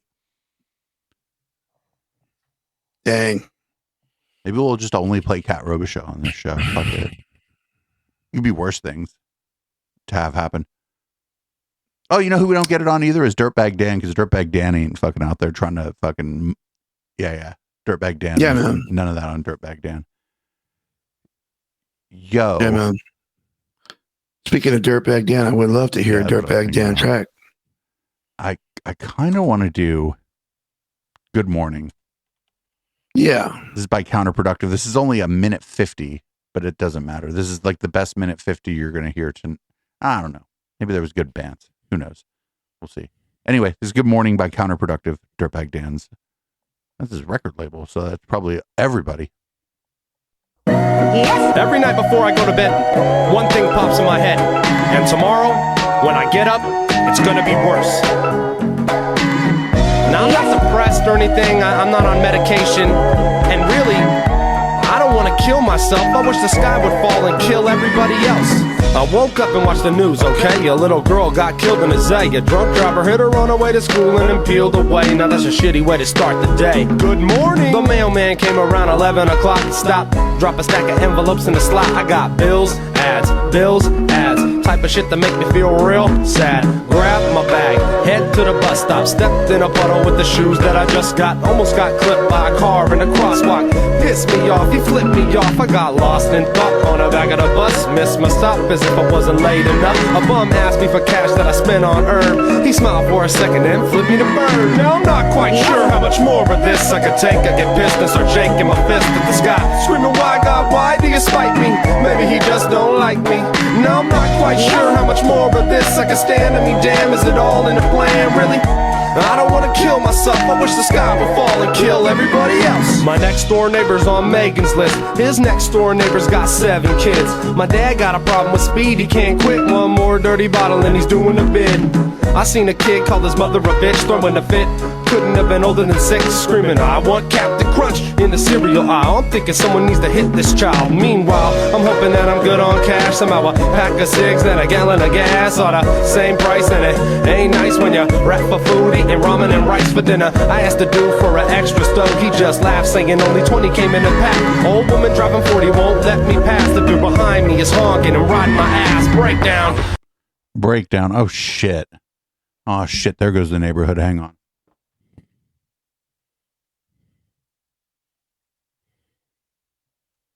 Motherfucker. Oh shit, who we got? Ah, motherfucker shit. What? Transferred to another room. You've been transferred to another room. What's up, Curtis? Hey, what's going on? You're like, wait, I was in the Zoom room. What happened? Zoom room, kaboom. This is way better than Zoom. People's podcasts that have Zoom look and sound like shit. How you doing, Curtis? I'm alive. How you guys doing? Good. I like how dark it always is in your room. It's a little bit of an evening motif. Well, no, I got one of these little, brighten this shit up. Oh, bring it down. Yeah. I mean, you can put it wherever you want, but I figure like you don't want bright light in your eyes. It's not late, but it's like over 40 late right now. You gotta say something against the senior citizens? No, I'm saying the same thing about you that I'm and me and fucking Curtis. We a little used up, you know. You're used up. I said we are. Solidarity. I got a lot more left. Hold on. Y'all run the show. My drink's empty. I'll be right back. That's why he has me on, so he can take a fucking break. Oh shit! Hold on. God damn it. That exploitation, I'm telling you, it's terrible. Terrible, man. So, Curtis, my brother, tell me what's going on in your life, man. Oh, I don't know. I just spent about another hour or two fucking editing, video editing. Now my eyes burnt, and I'm like, yeah, what are these guys doing? What are these fuckos doing? Hey, you know what though? It's been a very, very interesting show, man. It's yeah. What's the topics? What have you guys talked about? Well, basically, like right now, we were just talking about like, because I'm just still in this high mode, but the whole thing was just, I think it was about, God damn it. How much wood would a woodchuck chuck? Wood. No, it's getting harder to get those topics out, buddy. Well, you know, it kind of, when you have the cider in your veins, and then you have like the classic THC. Oh, we got to do some walking again. I would really enjoy that. Yeah. These are good podcast topics. We need to go walking again. Okay, like old men around the park. Exactly. Getting their hearts up again. Yeah, buddy. On a more serious note, I don't know if you had any thoughts to share with the impact of the VTA incident. Yeah. So for people that don't know, I live about under a mile from the VTA yard that the shooting happened at. So my morning began with, and then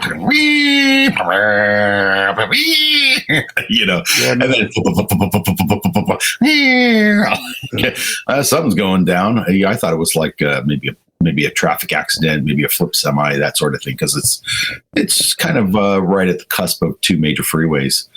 So I thought, by the way, those people are those who really serve, because they don't arrest you or beat you with a club, but those are the people who serve. Like I take light rail all the time. I'm like super nice to the bus drivers. I recognize like the light rail operators and the bus drivers, and I like that.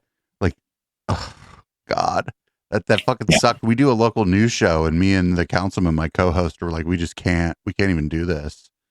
Like, it was like 2 days later, and we're like, we just can't do it. We're gonna do a shitty show if we cover this. Well, we won't be able to do a show. It's imagine just going to work and your job is to like do public transit, and then somebody starts shooting. Yeah. Much less one of your own. So, it's a real unfortunate situation, but the politics of this last year has bred a lot of people that are lonely, desperate, extremely angry, and don't have any outlet. There's a positive outlet for these people. And like even a different negative outlet would be fine too. Now that I think I don't know. I mean, the thing, like on my show, we talk a lot about empathy, compassion, and how the arts, whether or not you're in a punk band versus a violin player in a concert band. You have some sort of compassion and empathy, right? And it's kind of built into the process, right? The process is like, you have a lot of energy. This is how you get rid of it, right? I have a good idea. I have something to say. I say it, and then people jump up and down and slam dance and like, fucking wrestle each other on the dance floor. And then they tell me that I did a good job, and I go home feeling like I did something good for people. Even if it's mock violence, everyone gets out the willies, and then they can go on and show up at their job on Monday and go, you know what? Yeah, the boss could still fuck off, but I'm not really pissed. Like, I had a good time this weekend. And you take a pandemic and you make everybody stay home and just live on hate media for a year and a half. That's like a fucking John Roy's song. Yeah. Like when he's like that fucking reasoning song, when he's like, there's no light in their eyes and their hearts have been or their mind has been poisoned by a network of that's what happened to a lot of people that otherwise it wouldn't have happened to them this year, right? Like they wouldn't have been so plugged into everything. I'm prepared for it. In fact, I swim in it willingly, right? But that's like a whole different but that's a whole different proposition than having nothing else to do and you start doom scrolling and then you end up down some rabbit hole. Like you're not going into the doom scrolling to rabbit hole pipeline, like with your eyes open, knowing to be cynical, not just skeptical. I'm saying cynical. Like like, they were looking for answers. They were looking for something to do. And it just sucks that like we've created this culture on the internet that when there's nothing to do, you're not going to go down like a good pipeline. Like, there's no good rabbit hole on the internet, and that sucks. It's like a reflection of our society. There you go down a music rabbit hole and shit, but those people are already down the music rabbit hole, and they're going to be okay, I think. They got this community to ground them. For sure. I mean, right now there's unfortunately what the last year and a half has taught us is that we have an anger and a rage that's hard to contain. And what the previous 4 to 5 years has taught us is that we now have the right to be a celebrity. Everyone has the right to be a celebrity. We have our own fucking podcast. Fuck you. Oh, that's been my stance the whole time, but also we make fun of ourselves for that a little bit too. So for sure. No, and I'll tell you the reason why I got into the podcast thing. It wasn't even that I thought that I should be a podcaster. It was more like there needs to be a positive outlet that I can grab like groups of people and make them do therapy training, right? Get 5-6 people that are really hating life because their livelihood has been taken away and have them just like joke around and share some stories. And then suddenly they feel really good. And we've had people, I mean, I don't want to turn this into a show about my show, but you can. I mean, your show's going to end soon, so I'm not even threatened by it anymore. But it's ending at the most perfect time. But with that being said, we've had some people call back and say, hey, thanks for having me on because I didn't know how good it felt to just talk like a musician again. Yo, now that I think about it, like. Yeah. Maybe I'd be in a lot worse shape than I am if I wasn't doing also money. I'd be in a little bit bad money shape without this too. Yeah.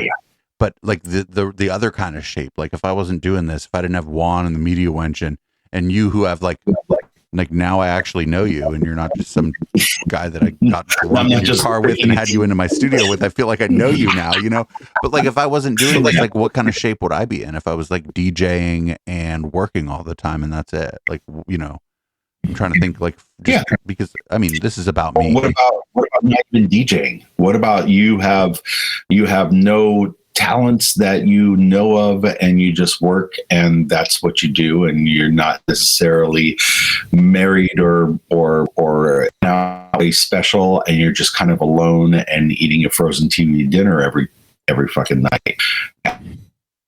At some there has to be some sort of give in your life, something that allows you to say what's on your mind, right? But you're a DJ. And that DJ led to podcasting, and that podcasting it did actually because I figured that I sucked at producing dance music. Yeah. Well, it is what it is. But we are creative people, and so we have someone at some point, whether it be a teacher or our parents or somebody at a church or somebody along the line said, "Hey, instead of being mad, do this." Wah! And that, like my entire life, I've been doing that. Like it sounds weird, but like you tell kids, like, get the willies out, wah! Like that. That was my favorite thing. And so now I realize when I go, wah, people go like, oh my God, he's entertaining. He's adorable. Oh my God. Yeah, he's adorable. He's entertaining. It's going to be fun. Now listen to this guy. Look at Juan's riveted by our conversation. Now we have one of them thoughtful conversations into a THC coma. We have a thoughtful conversation podcast with an audience of one. No, I'm just kidding. There's a few people on Twitch. Well, I'm sure that I could probably throw some shit in there too, but it's I'm just saying for the most part, yeah, man, it's a weird time, isn't it? No, well, think of where you'd be if you didn't have like your involvement in local love and your music with the Rebels camp and your keyboards and shit. And then you and your girl were hanging out all the time. You might fight more. Like, think about like if you didn't have something. If you didn't have something like outside of yourself, like friends and like people that were willing to keep in contact with you by all means necessary. Like, think where you'd be at after 14 months. That's a good point, Curtis. It didn't occur to me to like. Yeah. I mean, you got to think that for every one person that's like, well, I get to stay home with my family a little bit more, and I get to work on the car. You get those guys that they kind of rush to the front and tell you like how great life is, even though they got a shit deal. They always do. Yeah, they always do. But I'm working on a '67 Camaro. What are you doing? They tell you immediately. I know that guy. Yeah. And then you got to think for every one of those guys, there's about 15 or 20 guys that are in an apartment alone, not dating someone, not being able to see their friends, not being able to visit their family, and just wondering like, am I going to survive this? Are my parents going to survive this? Are my grandparents going to survive this? And that is a real, like, for everything that I think is fucked up, like, hey, we got a tour pulled and like it cost us like $3,000 in plane tickets to get to England, and now we don't even know if England's border is going to be open to us. There's a lot of things I can like complain about, but I don't have that type of desperation in my life.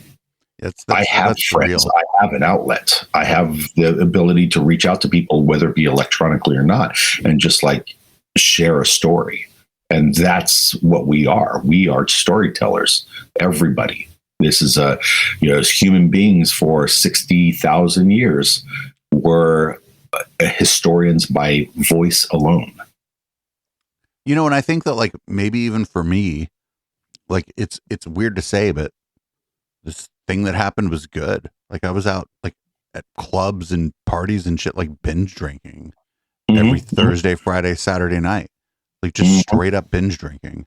Yeah. And now that like to interact with people and to like have a community or whatever, I've had to do this on Twitch all the time. Well, it turns out if you're drunk as fuck, nobody watches your channel. So you can't really binge drink. Right.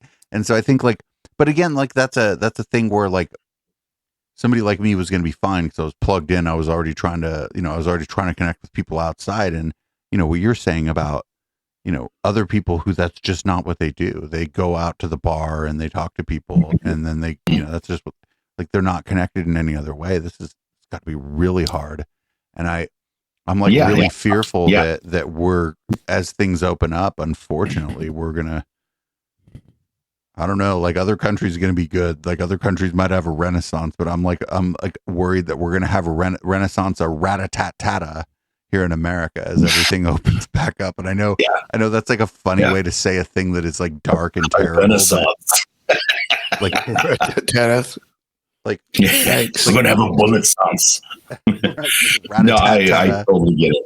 I hope I'm wrong. I really hope I'm wrong, but like, the downside the downside of all of this is, as a person who comments on the insanity of the pandemic, and that's like sort of what we've been doing for the last 14 months now, I am more cynical than I was when I came into this.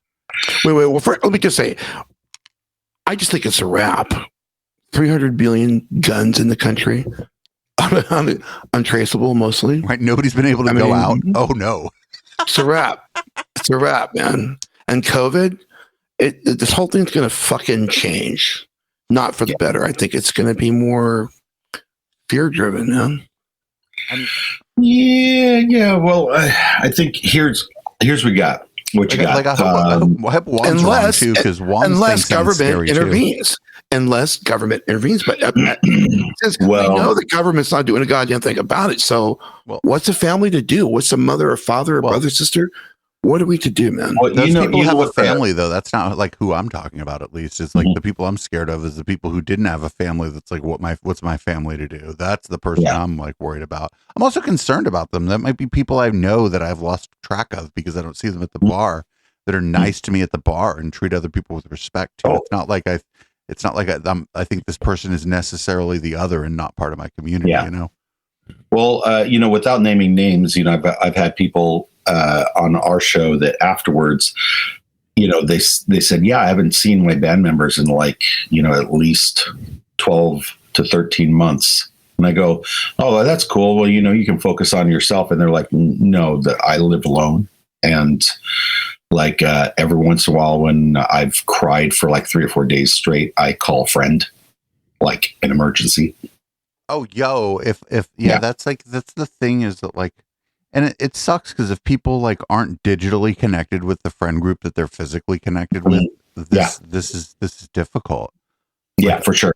And also like, if I was crying for 12 hours and I told the media wench that, she'd be like, I'm going to meet you at a park and we're going to sit like 10 feet apart and you're going to tell me what the fuck's going on. Yeah. She's like, the park by your house, 45 minutes, sir. Yeah. Mm-hmm. And like, but it would just be like the most normal thing in the world for me to reach out to somebody like digitally if like I was in that kind of space. And I think like maybe some people, that's just not the case, Yeah. That's the thing is that for every time you say something like, hey, if I felt like that, Media Wench would have me in a park in like 10 minutes. There's a lot of people that don't have Media Wench. Dude, that's like, I'm just telling you, it's like a downside. Even if you have a best friend, if it's not the Media Wench, I don't know, you could do better.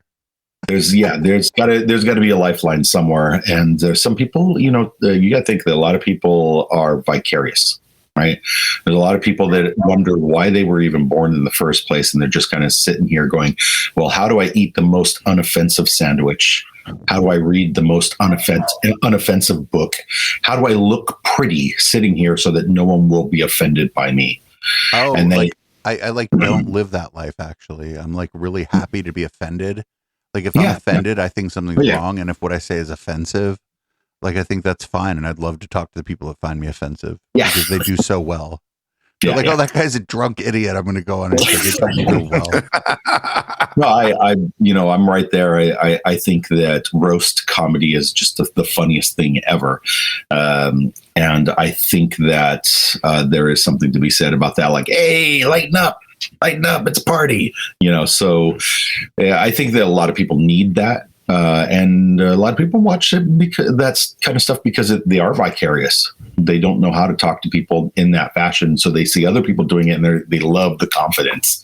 Like, wow. That's interesting too. Like, what about folks who had a hard time, like talking to people in general before all this? And now they're coming out of this in a space maybe where they even felt comfortable because they have a hard time talking to people. And so now they don't go to talk to anybody except the clerk at the grocery store. So like when those people come out, like they're going to be uncomfortable. But I just feel like fucking America is going to come out guns a-blazing out of this and it's not going to be good. Well, I don't think that they're going to come out guns a-blazing because of the pandemic or the lockdown being lifted. I think they're going to come out with guns a-blazing because the Republicans are in a panic right now because they want to secure seats for the midterms. Oh, I think I think people are just going to get shooty because this is America and we had like 14 months where you couldn't get shooty. I think it's going to be like a matter of our like incredibly violent society making up. No, shooty people can shooty all the time. Well, Curtis, my response to that though is this. Yeah. I mean, what does it matter? It's not like we're going to get the filibuster out of the way. I mean, we don't have enough votes to pass anything. You know what? It's 11. Hey, everybody, check this out. Podcast listeners, don't go anywhere if you're watching live, but I just feel like this is a great place to cut off the podcast. Anybody in the chat who has their proper setup, you're welcome to join the panel. We'll go full open panel for like a little while here on Red Light. Thanks for listening to the Local Love Podcast. You've caught a little bit of the rest of the flavor around here. Our next show will be next Tuesday, and I will invite up to 2 people in to join me here for Local Love live in the studio. It'll be fabulous. This is Periscope. Got the vaccine. I don't know. Maybe it's you. Maybe it's not. Who knows? We'll draw straws. This is Periscope. This is So It Goes, and we'll be right back with Red Light. Everybody, thanks for joining us, podcast listeners. Twitch.tv/Echoplex Media to watch what's next.